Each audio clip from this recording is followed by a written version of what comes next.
ஸ்ரீ பத்ம புராணம் 7ஆம் பகுதி சுகலை வரலாறு. கங்கை கரையில் வாரணாசியில் கிரிகலன் என்றொரு வைசியன் இருந்தான்.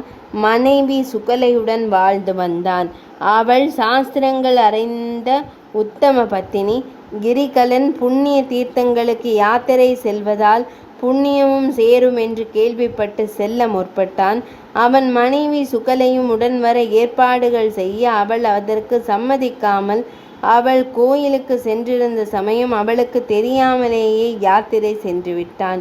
தன்னை ஏமாற்றிவிட்டு தன் கணவர் யாத்திரை சென்றது குறித்து பெரும் துயரம் கொண்ட சுகலை அன்று முதல் பாய்ப்படுக்கை நீக்கி தரையில் உறங்கினாள். ஒரு வேளையே சுவையற்ற உணவை உண்டாள். அவளை அவளுடைய நண்பர்கள் அவன் தீர்த்த யாத்திரை முடிந்து விரைவில் திரும்புவான் என்றும் அவள் உடலை வருத்தி விரதங்கள் இருக்கக்கூடாது என்றும் கூறினர். ஆனால் அதற்கு அவள் சாஸ்திரப்படி கணவன் மனைவி இருவரும் சேர்ந்தே யாத்திரை செய்ய வேண்டும் என்பதை யாரும் உணர்வதில்லை என்றார். சுதேவாவின் கதை சுதேவா கதை மூலம் இதை விளக்குகிறேன் என்று அந்த கதையை கூறத் தொடங்கினாள். அயோத்தியில் வேதங்களையும் அந்தணர்களையும் பூஜிக்கும் இக்ஷ்வாகு மன்னன் இருந்தார். காசிராஜர் வேதராஜனின் மகள் சுதேவா காசி மன்னனின் திருமகளாவாள். இக்ஷ்வாகு மன்னனை மணந்து வாழ்ந்து வந்தாள். ஒரு நாள் இக்ஷ்வாகு மன்னன் மனைவியுடன் வேட்டைக்கு சென்று சிங்கம், காட்டு பன்றிகள், குதிரைகள், எருமைகள் ஆகியவற்றை வேட்டையாடினார். ஒரு பன்றி குடும்பம் காட்டில் இருந்தது. மன்னன் வேட்டையை அறிந்த பெண் பன்றி ஆண் பன்றியிடம் வேட்டைக்கு பயந்து ஓடிவிடலாம் என்றது. அதற்கு ஆண் பன்றி, சாதாரண வேட்டைக்காரர்கள் பாவிகள், ஆனால் இக்ஷ்வாகு புண்ணியவான், அவனை எதிர்த்து வெற்றி கொண்டால் அழியா புகழ் கிடைக்கும், இல்லை இறந்தால் மோட்சம் கிடைக்கும், மேலும் தான் முன் செய்த பாவங்களாலேயே இந்த பன்றி வடிவில் பிறந்ததாகவும் இக்ஷ்வாகு கையில் இருந்தால் ஸ்வர்க்கம் கிடைக்கும் என்றும் அப்படி மரித்தால் குடும்பத்தை காப்பாற்று என்றும் பெண் பன்றியிடம் கூறியது. அதற்கு பெண் பன்றி, குடும்பத் தலைவனாகிய ஆண் பன்றியே குடும்பத்தை காத்திட வேண்டும் என்றும் அது இறந்தால் பெண் பன்றி தானும் இறந்து விடுவேன் என்றும் கூறி மறுபடியும் ஓடி தப்பிக்கவே கூறியது. அதற்கு ஆண் பன்றி, தான் அப்படி ஓடுவது தவறு, ஓடும் கோழைகள் குறிப்பாக நரகத்தை அடைவர் என்றது. பின்னர் பெண் பன்றி தன் மகளிடம் நானும் கணவரும் இக்ஷ்வாகுவின் வேட்டைக்கு செல்வதாகவும் குழந்தைகளை பாதுகாப்பது அதன் கடன் என்றும் கூறிற்று. இளம் பன்றிகள் அதற்கு சம்மதிக்கவில்லை. பெற்றோரை பிரிந்திருந்தால் மகாரௌத்திர நரகத்தை அடைவோம் என்றன. எனவே அவை ஒரே கூட்டமாக சென்று ஒரு குன்றில் காத்து கிடந்தன. அவற்றை கண்ட இக்ஷ்வாகு படையினர் அவற்றை பிடிக்க முயல்கையில் ஆண் பன்றி தன் கொம்பால் சேனா வீரர்கள் பலரை கொன்றது. அதை கண்டு இக்ஷ்வாகு அதனை நெருங்க அது அவன் குதிரையை எதிர்த்திட மன்னன் கீழே விழுந்தான். உடனே அவன் கதையால் அடிக்க ஆண் பன்றி இறந்துவிட்டது. அப்போது பெண் பன்றி இளம் பன்றிகளை ஓடிப்போகுமாறு கூறி வேட்டைக்கு வந்தவர்களை எதிர்க்க தயாராகியது. 3 இளம் பன்றிகளும் ஓடிவிட மூத்த பன்றியும் தாய் பன்றியும் எதிர்க்க தயாராயின. மன்னன் மூத்த பன்றியை கொன்றான். ஆனால் பெண் பன்றியை கொல்லாமல் விட்டான். ராணி சுதேவா ஏன் பெண் பன்றியை கொல்லவில்லை என்று கேட்க, பெண்ணை கொல்வது பாவம் என்று இக்ஷ்வாகு கூறினான். மன்னன் ஆட்களில் ஜார்ஜகன் என்ற ஒழுக்கமற்றவன் பெண் பன்றியை வாளால் வெட்ட அது இரத்த வெள்ளத்தில் வீழ்ந்தது. ஆனால் இறக்கவில்லை. அதை கண்டு இரக்கம் கொண்ட ராணி சுதேவா அந்த பெண் பன்றியின் வாயில் தண்ணீர் ஊற்றி குருதியை துடைத்தாள். அப்பன்றி ராணிக்கு நன்றி கூறி தன் பாவங்கள் நீங்கின என்றும் ராணி ஓர் அதிர்ஷ்டசாலி என்றும் கூறிற்று. பன்றி பேசியதை கேட்டு ராணி வியப்பில் ஆழ்ந்தாள். அந்த பன்றி யார், அவள் கணவன் யார் என்றும் அவற்றின் கதையை கூறுமாறும் கேட்டாள். ஆண் பன்றியின் கதை: எனது கணவர் ரங்க வித்யாதரன் என்ற கந்தர்வன். அவன் ஒரு சிறந்த பாடகன். ஒரு நாள் சுமேரு மலையில் பாடிக்கொண்டிருக்கையில் அங்கு தவம் செய்து கொண்டிருந்த புலஸ்தியர் என்னும் முனிவர் அவருடைய தவத்தை பாடல் கெடுப்பதாக கூறி அவ்விடத்தை விட்டு அகன்று செல்லுமாறு கூறினார். ஆனால் அதற்கு சம்மதிக்காத கந்தர்வன் அந்த இடம் அவனுக்கும் சொந்தமானது என்றும் உண்மை தவசிகள் எந்த தடை பற்றியும் கவலை கொள்ளாமல் தவம் செய்வர் என்றும் கூற புலஸ்தியர் கோபத்தை அடக்கி கொண்டு வேறிடத்திற்கு சென்று விட்டதை அறிந்தான். கந்தர்வன் மறுபடியும் முனிவர் இருக்கும் இடத்தை பன்றி வடிவில் அடைந்து தொல்லை கொடுத்தான். முதலில் பன்றி அறியாமல் செய்வதாக எண்ணிய முனிவர் கந்தர்வன் அந்த வடிவில் வந்து வேண்டுமென்றே உபத்திரவம் செய்தது கண்டு உண்மையிலேயே பன்றியாகுமாறு சபித்தார்.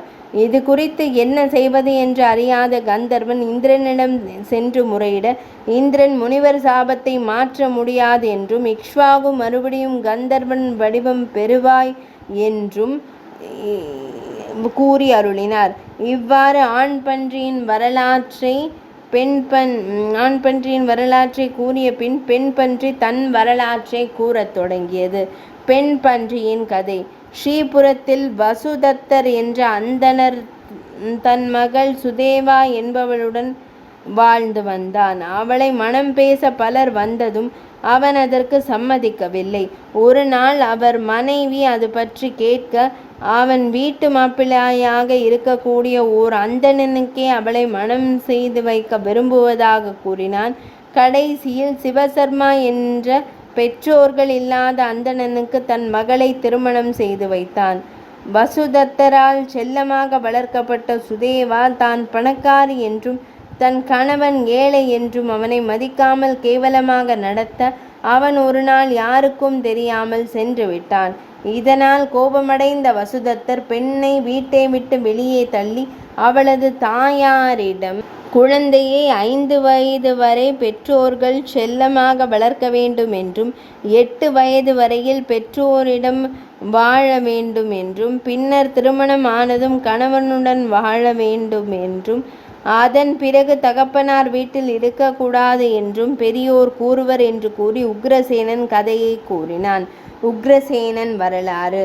மதுரை நகரில் உக்ரசேனன் என்ற மன்னன் ஆண்டு வந்தான். விதர்ப்ப நாட்டு மன்னன் சத்தியகேது தன் மகள் பத்மாவதியை மிகவும் நேசித்தான். ஆனால் அவள் செல்வச் செருக்கால் கணவனிடம் அந்த அளவு அன்பை காட்டவில்லை.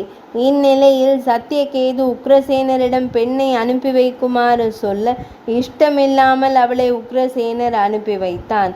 செருக்குற்ற பத்மாவதி மறுபடியும் உக்ரசேனனிடம் செல்ல விருப்பப்படவில்லை. சத்தியகேதுவின் நகருக்கு அருகில் ஒரு மலை இருந்தது.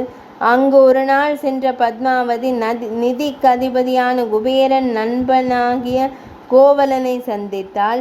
அவன் உக்ரசேனன் மனைவி பத்மாவதி என்பதையும் அவள் தன்னை மணக்க மாட்டாள் என்றும் எண்ணினான். எனவே அவன் உக்ரசேனன் வடிவில் அணுகி தன் பாடலின் மூலம் அவளை கவர்ந்திட இருவரும் சுகித்திருந்தனர். சில நாட்களில் அவன் உக்ரசேனன் அல்ல என்பதை உணர்ந்த பத்மாவதி அவன் நடத்தை பற்றி குறை கூற அவள் அழகில் ஈடுபட்டு அவளை அடைந்ததாகவும் அவள் கணவனை பிரிந்து இருந்ததே அதற்கு காரணம் என்றான். இவ்வாறு மோசம் போன பத்மாவதி உக்ரசேனரிடம் சென்று அவனுடன் வாழ்ந்து வருகையில் அவளுக்கு ஒரு குழந்தை பிறந்தது. கோவலனால் ஏற்பட்ட விளைவு. அவன்தான் கிருஷ்ணனால் கொல்லப்பட்டான். இந்த கதையை கேட்ட வசுதத்தனின் மனைவி தன் மகள் சுதேவாவை கணவன் வீட்டிற்கு திருப்பி அனுப்பினாள். கணவனால் கைவிடப்பட்ட அவளை அனைவரும் வெறுத்தனர். மீண்டும் பெண் பன்றி. பல ராஜ்யங்களில் அலைந்து திரிந்த சுதேவா சௌராஷ்டிராவில் உள்ள வனஸ்தலாவை அடைந்தாள். அவள் கையில் ஓர் கலையம் ஏந்தி வீடு வீடாக பிச்சை எடுத்தாள். அப்போது ஒரு வீட்டில் அவ்வீட்டு தலைவன் தன் மனைவி மங்களாவை அழைத்து யாரோ உணவு கேட்டு வந்திருக்கிறார்கள், அவருக்கு உணவளி என்று கூறினான். மங்களா சுதேவாவிற்கு இனிய உணவு பண்டங்களை அளித்து அவள் யார், ஏன் இந்த அவல நிலை என்று விசாரித்தாள்.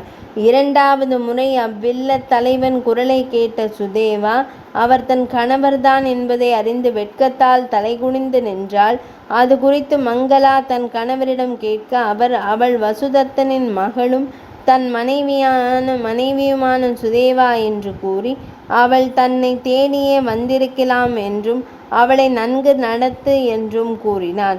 இது கேட்ட சுதேவா வியப்புற்றாள். கணவன் சொல்லும் மங்களா அவளை நடத்திய விதமும் உணர்ந்த அவள் மிகுந்த வருத்தத்துடன் உயிரை விட்டாள். அவள் இறந்தவுடன் யமதூதர்கள் அவளை அழைத்து செல்ல அவள் செய்த பாவங்களுக்கு ஏற்ப பல நரக வேதனைகளை அனுபவிக்க நேர்ந்தது. பின்னர் அவள் பல பிறவிகள் பூச்சி விலங்குகளாக தோன்றி மறுபடியும் ஒரு பெண் பிறவியாக பிறந்தாள் என்று பெண் பன்றி தன் கதையை கூறி முடித்து, நான் நற்கதி அடைய உதவுமாறு வேண்ட, ராணி தான் ஓராண்டில் பெற்ற புண்ணியங்களை அளிப்பதாக கூற பன்றி ஓர் அழகிய தேவதை வடிவம் பெற்றது. விண்ணிலிருந்து வந்த விமானத்தில் ஏறி ஸ்வர்க்கம் அடைந்தது. மீண்டும் சுகலை. தன் கணவர் தனக்கு தெரியாமல் யாத்திரை சென்றது பற்றி வருந்திய சுகலை விரதம் இருந்து உடலை வருத்தி கணவனை எதிர்நோக்கி வாழ்ந்திருந்த வாழ்க்கையை எல்லோரும் புகழ்ந்து பேசினர். தேவேந்திரனும் அவளை பற்றி கேட்டு வியப்புற்று அவளை சோதிக்க வர சுகலை அவனுக்கு உண்மையான மனைவியின் கடமைகளை விளக்கினாள். இந்நிலையில் சுகலையின் கணவன் கிரிகலன் வீடு திரும்பினான். அவன் ஓர் அசரீரி ஒலி கேட்டான். அது அவன் செய்த யாத்திரையால் ஒரு பலனும் இல்லை. பதிவிரதையான பத்தினி இன்றி செய்த யாத்திரை புண்ணியம் தராது. உண்மையான மனைவியுள்ள இல்லம் புனித தலங்களை விட உயர்ந்தது, சிறந்தது என்றும் கூறியது. வீட்டிற்கு விரைந்தான் கிரிகலன். கணவனை கண்ட மனைவி அவனை தழுவி கொண்டாள். அப்போது அங்கே வந்த இந்திரன் அவளை தன்னை மணக்குமாறு சோதித்து பார்த்ததாக கூறி அவள் உத்தமி என்றும் மகிழ்ந்து அவன் அவர்களுக்கு என்ன வரம் வேண்டும் என்று கேட்க, அவர்கள் தர்ம நெறியிலிருந்து நழுவாமல் இருக்குமாறும் கடவுளிடமும் ரிஷிகளிடமும் பக்தியுடன் இருக்குமாறும் வரம் வேண்டினர். அந்த வரத்தை பெற்றனர் அத்தம்பதியினர். அவ்விடம் நரி தீர்த்தம் என்று அழைக்கப்படுகிறது. 7ஆம் பகுதி முற்றிற்று.